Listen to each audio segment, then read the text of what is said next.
fact, I hear this question when I bring that up. Well, what about the low disease rates in America today? Right? Haven't vaccines caused a very low disease rate for today? Because we don't see those things anymore.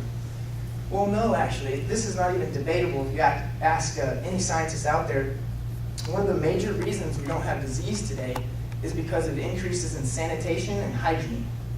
Okay? We're storing our food in ice boxes or refrigerators now. We're taking baths, most of us, right? We're washing our hands. We don't urinate or defecate in our water, our drinking water anymore. And whoever thought of that was a genius. Right? And so it's true. In fact, from 1850 to 1940, childhood diseases dropped 90%. That was the same time that we had very big increases in sanitation and hygiene, but it was also well before any of the mandatory vaccine programs were put into place. From 1911 to 1935, the leading childhood deaths of diseases, of infectious diseases, were diphtheria, pertussis, scarlet fever, and the measles.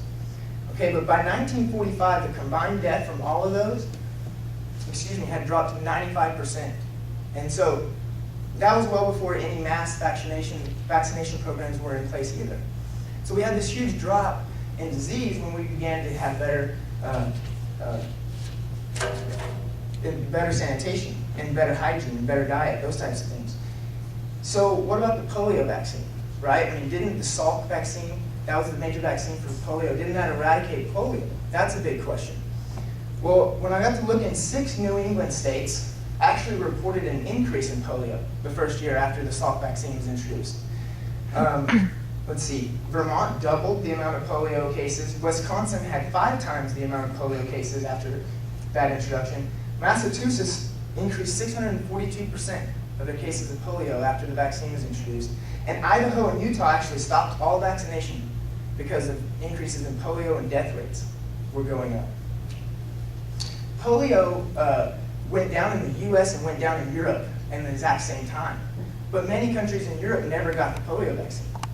And so they dropped at the same time. So we can't say that it was the polio vaccine. In fact, Jonas Salk, he was the inventor of the Salk vaccine, the polio vaccine. He testified in court in front of a Senate subcommittee that nearly all the polio outbreaks since 1961 were caused by the oral polio vaccine.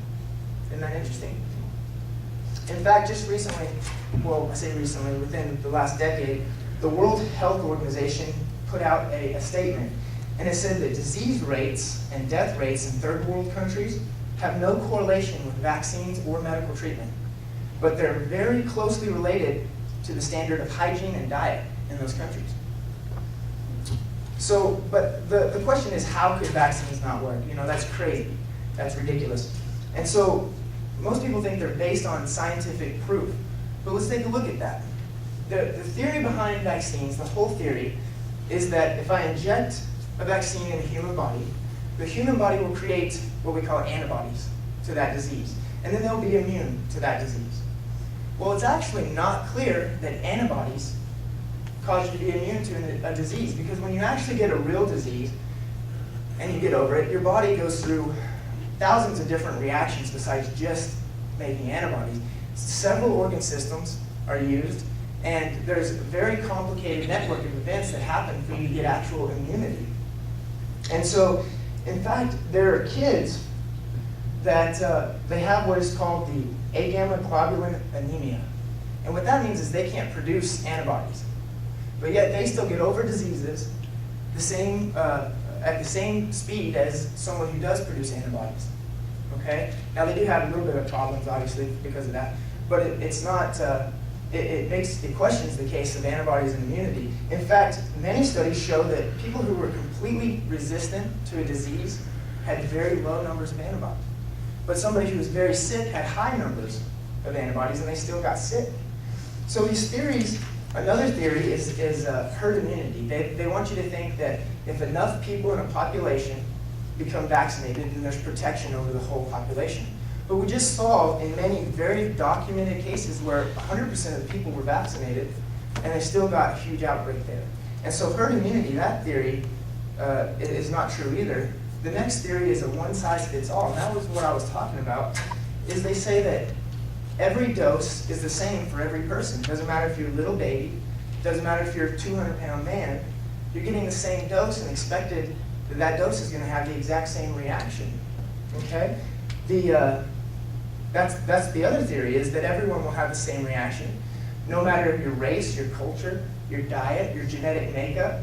What about your geographic location or any other characteristic like that? In fact, when they introduced vaccines to the Aborigines in northern Australia, their death rate from infant death rate went up 50%. And then there were some Romanian children, they introduced the polio vaccine, and they all got polio.